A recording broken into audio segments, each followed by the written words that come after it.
अस्सलाम वालेकुम dear students, हम लोग स्टडी कर रहे हैं बेसिक कॉन्सेप्ट्स ऑफ केमिस्ट्री। ठीक है, आज हमारा लेक्चर नंबर 4 है। लेक्चर नंबर 4 के अंदर हम लोग इंशाल्लाह 3 टॉपिक्स कवर करेंगे, that is relative atomic mass, isotopes and relative abundance of isotopes. ठीक है, इन तीनों टॉपिक्स को हम लोग स्टडी करेंगे और ट्राई करेंगे कि इसको ईजी वे के अंदर आप लोग अंडरस्टैंड कर लें। ठीक है, लेट्स स्टार्ट। फर्स्ट हमारा जो टॉपिक है that is relative atomic mass. अब रिलेटिव एटॉमिक मास क्या है?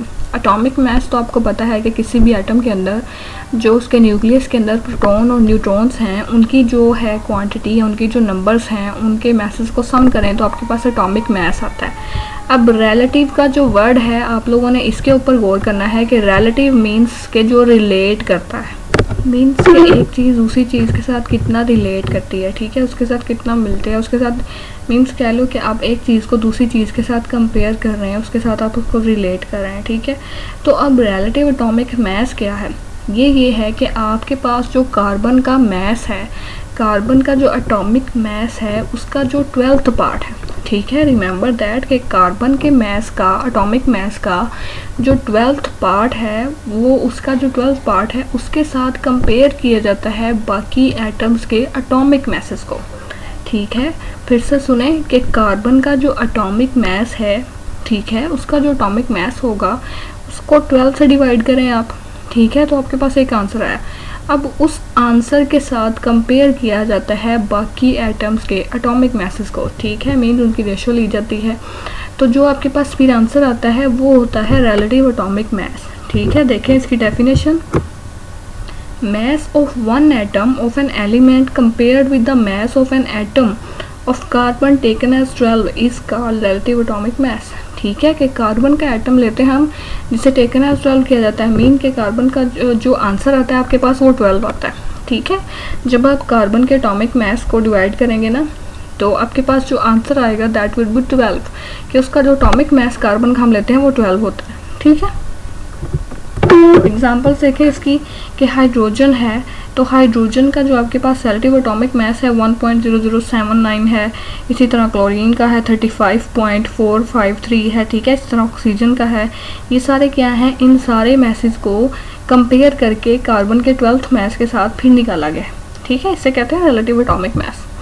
नेक्स्ट देखें जी कि रीज़न है हमारे पास कि हम क्यों यूज़ करते हैं रिलेटिव एटॉमिक मास को, हम एटॉमिक मास क्यों नहीं यूज़ करते सिंपली।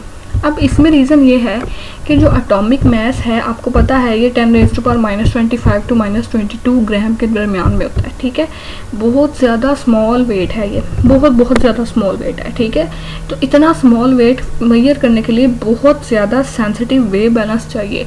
तो वो सेंसिटिव वेव बैलेंस को यूज़ करने की बजाय क्या किया गया है, एक आसान तरीका निकाला गया है कि रिलेट करें, एक स्टैंडर्ड बनाएं, उसके साथ कंपेयर करें एंड दैट्स ऑल। ठीक है, फॉर एग्जांपल अब देखिए आप मार्केट में जाते हैं, आप बहुत सारी चीज़ें बाय करते हैं। ठीक है, अब जो मोस्टली हमें जिस चीज़ से सामना होता है दैट इज़ किलोग्राम।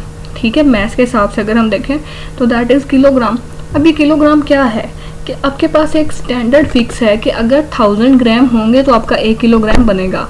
तो वो फिर एक उसका बार होता है या इलेक्ट्रिक मशीन होती है, उसके अंदर फिक्स होता है कि इतनी चीज़ का वेट हो गया तो that would be 1000 kilogram and that equal to 1 kilogram. ठीक है, तो वो एक स्टैंडर्ड सेट है कि इतना ग्राम होगा तो ये 1 किलो हो जाएगा। ठीक है, तो इसी तरह केमिस्ट्री के अंदर रिलेटिव एटॉमिक मास जो है, इसके अंदर कार्बन 12 को स्टैंडर्ड के तौर पर सेट किया गया है और एक स्केल बनाया गया।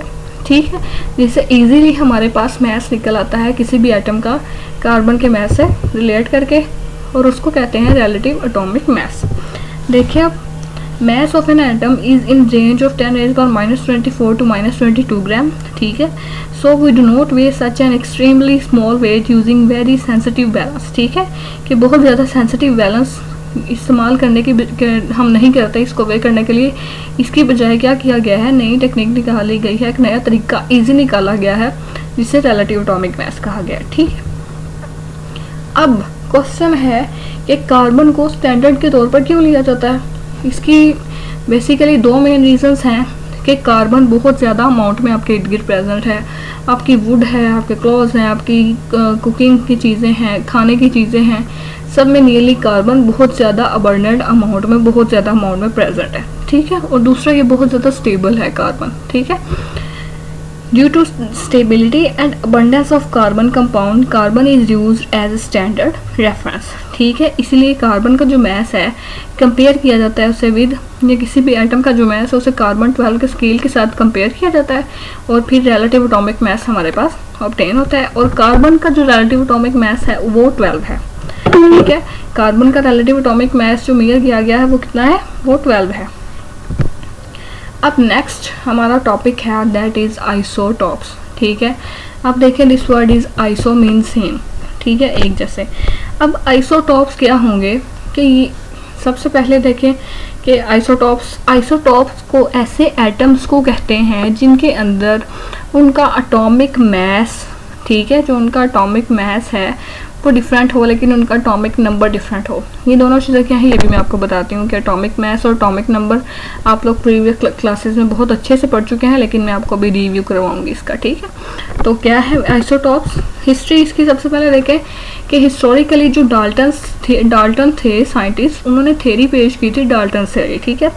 उसके अकॉर्डिंग ये था कि एटम जो सेम एलिमेंट के होते हैं वो हर एस्पेक्ट से एक जैसे होते हैं, यानी कि उनकी सारी प्रॉपर्टीज़ उनके अकॉर्डिंग सेम थी, ठीक है। डाल्टन का कहना था कि एक जो एटम है, किसी भी एलिमेंट के जो डिफरेंट एटम्स होंगे वो क्या होंगे, वो हर तरीके से सेम है। प्रोटॉन्स के नंबर सेम हैं, इलेक्ट्रॉन सेम है, न्यूट्रॉन्स के नंबर इक्वल हैं, ठीक है, हर हिसाब से वो बराबर हैं। लेकिन लेटर ऑन ये सोडी, ठीक है, he is also a scientist, Soddy ने ये डिस्कवर किया कि जो एटम हैं किसी भी एलिमेंट के, उनके एटॉमिक नंबर तो सेम हो सकते हैं लेकिन मोस्टली बहुत सारे एटम्स ऐसे हैं जिनके एटॉमिक मैसेज डिफर करते हैं, ठीक है। अब वो जो एटम जिनके एटॉमिक नंबर सेम हुए और एटॉमिक मैसेज डिफर किए गए, उनको फिर नेम दिया गया था, दैट वाज आइसोटॉप्स, ठीक है। अब इनकी डेफिनेशन देखें proper, atoms of the same element which have same atomic number but different atomic masses, ठीक है। atomic mass number is known as isotopes। Example देखें इसकी, एग्जाम्पल देखें कि ऑक्सीजन है आपके पास, ठीक है, ऑक्सीजन 8 और 16, ये जो ब्लो लिखा हुआ है कि आपके पास एटॉमिक नंबर है और अबव वाला आपके पास एटॉमिक मास है, ठीक है। देखें ऑक्सीजन 8 है, ऑक्सीजन 8 है, ऑक्सीजन 8 है, लेकिन 16, 17 and this would be 18, okay. तो इसी तरह हाइड्रोजन देखें 1, 1, 1 एटॉमिक नंबर सेम है, 1, 2, 3 इसका मास नंबर डिफरेंट है। इसी तरह कार्बन को देखें 6, 6, 6 लेकिन मास नंबर 12, 13 एंड 14, ठीक है। अब ये कैसे आता है 12, 13, 14, ये क्यों वेरी कर रहा है ये मैं आपको भी बताती हूँ, ठीक है। हेयर देखें what is mass number, atomic number. अब आप पहले इसको रिव्यू कर लें ताकि आपको अच्छी तरह से समझ आ जाए डेफिनेशन की। देखें एटॉमिक नंबर जो है number of proton present in an atom is known as atomic number, और उसको रिप्रेजेंट करते हैं हम लोग जी से, ठीक है, कि जो उसके न्यूक्लियस के अंदर जितने प्रोटॉन्स प्रेजेंट होंगे मीन पॉजिटिवली चार्ज पार्टिकल्स, ठीक है। प्रोटॉन्स क्या है, पॉजिटिवली चार्ज पार्टिकल्स, वो पार्टिकल एटम के जिनके ऊपर पॉजिटिव चार्ज होता है, ठीक है। अब वो कितने प्रेजेंट हैं वो एटॉमिक नंबर होगा। अब मास नंबर क्या है, ये सम होगा प्रोटॉन और न्यूट्रॉन्स का। अब न्यूट्रॉन क्या है, ऐसे पार्टिकल जिनके ऊपर कोई चार्ज नहीं होता, ठीक है। वो पार्टिकल जिनके ऊपर कोई चार्ज नहीं है और वो पार्टिकल जिनके ऊपर प्रोटॉन्स पॉजिटिव चार्ज है, उनके जो टोटल नंबर होंगे, वो टोटल जो नंबर है वो आपके पास उसका मास नंबर होता है एटम का, ठीक है। अब ये देखें मैं आपको दिखाऊँ एग्जाम्पल, हाइड्रोजन देखें 1, 1 मीन्स कि इसके पास एक प्रोटॉन है, ये एक न्यूक्लियस शो कराया गया, ठीक है। एक प्रोटॉन है, न्यूट्रॉन कोई नहीं है इसके पास, ठीक है, सिर्फ एक प्रोटॉन ही है, इसके पास न्यूट्रॉन कोई नहीं है, तो ये 1 ही इसका एटॉमिक नंबर है और 1 ही मास नंबर है। जबकि यहाँ देखें इसके पास प्रोटॉन एक है, यानी कि उसका एटॉमिक नंबर 1 है ये, ठीक है। जबकि एक न्यूट्रॉन भी है तो 1 + 1 2, ठीक है, तो उसके पास क्या है, अब 2 उसका मास नंबर है, ठीक है। प्रोटॉन एक ही है तो उसका एटॉमिक नंबर क्या है, वो 1 ही है। अब एक और न्यूट्रॉन भी है तो 1 + 1 2 मास नंबर। अब यहाँ देखें प्रोटॉन एक है तो उसका एटॉमिक नंबर कितना है 1, जबकि न्यूट्रॉन आ गए 2 तो 1 2 3, ठीक है। 2 neutrons + 1 proton is equal to 3, तो मास नंबर कितना हुआ 3। इनको नेम दिया गया है प्रोटियम, ड्यूटियम एंड ट्राइटियम का, ठीक है। ये हाइड्रोजन के जो है इनके अंदर कितना है 1, इसके अंदर प्रोटॉन है, नो न्यूट्रॉन तो मीन्स 1 1 1 प्रोटॉन 1 न्यूट्रॉन, ठीक है, 1 प्रोटॉन, ठीक है, proton, protium, deuterium and tritium, ये आपके पास तीनों आ गए हैं, ठीक है। नेक्स्ट देखिए अब आप आइसोटॉप्स हैं आपके पास कार्बन 13 के, ठीक है, इनको देख लेते हैं। अब देखें आपको और अच्छी तरह समझ आ जाएगी। ये आपके पास कार्बन का पूरा एक एटम का व्यू है। ये कार्बन 12 है, ये कार्बन 13 है, ये कार्बन 14 है, ठीक है, कार्बन 12, 13 एंड 14, ठीक है। अब इसके अंदर देखें, ये जो रेड वाले हैं ये आपके पास न्यूट्रॉन्स हैं, ब्लू वाले आपके पास प्रोटॉन्स हैं। इसके अंदर 6 प्रोटॉन्स हैं, ठीक है, आपके पास 6 प्रोटॉन्स हैं और 6 ही न्यूट्रॉन्स हैं, तो 6 + 6 = 12, तो ये कार्बन 12 हो गया, ठीक है। इसी तरह इसमें देखिए आपके पास 6 प्रोटॉन है लेकिन न्यूट्रॉन 7 हैं, ठीक है, तो ये 13 हो गया, कार्बन 13। इसी तरह इसके अंदर 6 प्रोटॉन है, न्यूट्रॉन कितने हैं 8, तो ये कितना हो जाएगा 14, तो दिस वन इज कार्बन 14, ठीक है। अब क्लियर है, आपको समझ आ गई कि क्या है आपके पास नंबर ऑफ प्रोटॉन जो होंगे वो आपका एटॉमिक नंबर है, लेकिन सम ऑफ प्रोटॉन एंड न्यूट्रॉन जो है वो आपके पास एटॉमिक मास है।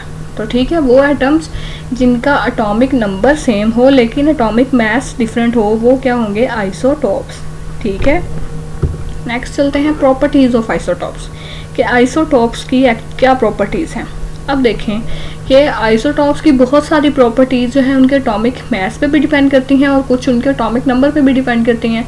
अब जो एटॉमिक नंबर पे डिपेंड करती हैं वो उनकी हैं केमिकल प्रॉपर्टीज़, ठीक है। उनके जो एटॉमिक मास पे डिपेंड करती हैं वो है उनकी फिज़िकल प्रॉपर्टीज़। अब एटॉमिक मास हमने कहा है कि इनका डिफरेंट है, ठीक है, जो फिजिकल प्रॉपर्टीज़ हैं वो मास के ऊपर डिपेंड करेंगी, ठीक है। तो अब जब इनका एटॉमिक मास डिफरेंट है तो फिजिकल प्रॉपर्टीज़ भी डिफरेंट होंगी, जबकि केमिकल प्रॉपर्टीज़ हमने कहा है कि डिपेंड करती हैं एटॉमिक नंबर पे, तो एटॉमिक नंबर सेम है तो केमिकल प्रॉपर्टीज़ में वो सेम है, ठीक है। इसी तरह उनके डिफरेंट मैसेज हैं, ये हमने देखा है। Posit same position in periodic table में उनकी एक ही पोजीशन होती है, ठीक है। They have same atomic number, ये हमने देखा। जैसे यहाँ पर देखें आपके पास कि प्रोटॉन है, 1 प्रोटॉन है हाइड्रोजन का, तो एटॉमिक नंबर 1 है, मास नंबर भी 1 है। इसी तरह अब प्रोटॉन है और न्यूट्रॉन है तो एटॉमिक नंबर 1 होगा लेकिन मास नंबर डिफरेंट होता जा रहा है, ठीक है। Number of neutron present in their nucleus is different, ठीक है, कि न्यूट्रॉन डिफरेंट है। देखिए फर्स्ट वन में कोई न्यूट्रॉन नहीं है, फिर 1 न्यूट्रॉन है एंड देन 2 न्यूट्रॉन है, ठीक है। तो न्यूट्रॉन के नंबर क्या करते हैं, वेरी करते हैं। अब रिप्रेजेंटेशन है आइसोटॉप्स की, कि आइसोटॉप्स को हम लिखते कैसे हैं, ठीक है। एक तो मोस्ट कॉमन वे वो है जो अभी हमने लिखा है कि उसका एटॉमिक नंबर नीचे लिखते हैं और मास नंबर ऊपर लिख देते हैं उसके सिंबल के साथ, ठीक है। जैसे symbol of element is written with atomic number and mass number, ठीक है। Atomic mass is written at the top and atomic number is written at the bottom, बिल्कुल ये जैसे अभी हमने देखा है, ठीक है। ये बिलो में जो आ रहे हैं ये एटॉमिक नंबर्स हैं और ऊपर जो आ रहा है ये एटॉमिक मास है। ये 111 एटॉमिक नंबर है, 1 2 3 एटॉमिक मास है, इस तरह 666 एटॉमिक नंबर है और ऊपर वाले एटॉमिक मासेस हैं, ठीक है। अब इसको रिप्रेजेंट करने का एक और तरीका भी है कि कार्बन 12 है, कार्बन 13 है, कार्बन 14 है, ये इसके मैसेज हैं। ये तरीका है कि आप ये एक हाइफन लगा दें मास नंबर और जो सिंबल है उसके दरमियान। अब कार्बन को हम C से रिप्रेजेंट करते हैं, उसका मास 13 है तो ये C13, C12, C14, ठीक है, कि ये एक आप हाइफन एक बार लगा दें उसके सिंबल और उसके मास नंबर के दरमियान। ये रिप्रेजेंट करने के इसके 2 बेसिक मेथड्स हैं, ठीक है। नेक्स्ट है हमारे पास टॉपिक है रिलेटिव अबंडेंस ऑफ आइसोटॉप्स। अब अबंडेंस का मतलब है कितनी ज़्यादा मिकदार के वफर मिकदार, बहुत ज़्यादा मिकदार में या कितनी मिकदार में पाई जाती है कोई चीज़, ठीक है। तो अब एक दूसरे, अब रिलेटिव मीन्स के फिर इसको रिलेट करके लिखना है। एक्चुअली ये क्या है कि आपके पास नेचर में अगर एक चीज़ 100% है तो उसके जो आगे टाइप्स हैं, फॉर एग्जांपल हाइड्रोजन, आप लेट्स सपोज करें, ठीक है, जस्ट सपोज करें, एग्जैक्ट वैल्यूज़ में अभी आपको नेक्स्ट बताऊँगी, ठीक है। अभी सपोज करें कि आपके पास हाइड्रोजन है, वो 100 प्रेजेंट है उसके एटम्स। अब उन 100 में से कितने परसेंट आपके पास हाइड्रोजन H1 के हैं, कितने परसेंट 2 के हैं और कितने परसेंट 3 के हैं, उसे कहेंगे रिलेटिव अबंडेंस ऑफ आइसोटॉप्स, ठीक है। फॉर एग्जांपल अगर 100 में से आपके पास 30 जो हैं वो H1 के हैं और 30 और 40 कह लें आप ड्यूट्रियम के हैं यानी कि H2 के हैं, तो फर्स्ट वाले की परसेंटेज कितनी है 30% और सेकंड वाला कितना है 40%, ठीक है। मीन्स के 100 में से कितने परसेंट ईच क्वांटिटी प्रेजेंट है वो आपके पास है रिलेटिव अबंडेंस ऑफ आइसोटॉप्स, ठीक है। देखिए अब the the percentage of an isotope of an element relative to the other isotopes of the same element is called relative abundance of isotopes. ठीक है, अब इसके अंदर कुछ इंपॉर्टेंट पॉइंट्स हैं जो आपको नोट करने चाहिए। ठीक है, कि रिलेटिव अबंडेंस के अंदर कि किस क्या इसकी आप कह लें कि ये एक हिंट्स भी हैं आपको रिमेंबर रखने की कि elements which have isotopes have a definite ratio natural abundance. ठीक है, कि जिन एलिमेंट्स के आइसोटॉप्स हैं वो जो नेचुरली तौर पे एग्जिस्ट करते हैं वो हमेशा एक ही रेशियो में एग्जिस्ट करते हैं। ठीक है, वो रेशियो वेरी नहीं करती। फॉर एग्जांपल अगर हाइड्रोजन 1 जो है वो 99% है तो वो हमेशा 99% ही रहेगा, उसकी वो रेशियो वेरी नहीं करेगी दूसरों के हिसाब से। ठीक है, एंड देन है such as hydrogen 1 has percentage of 99.985 and hydrogen 2 has percentage of 0.15। ठीक है, ये परसेंटेज इतनी ही रहेगी, ये रेशियो वेरी नहीं करेगी।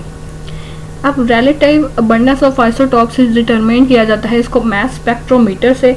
मास स्पेक्ट्रोमीटर आपके पास एक इंस्ट्रूमेंट है जिसके अंदर आप रेडिएशंस को यूज़ करते हैं, इलेक्ट्रॉन की बीम को यूज़ करते हैं, आप क्या करते हैं एनालिसिस के लिए।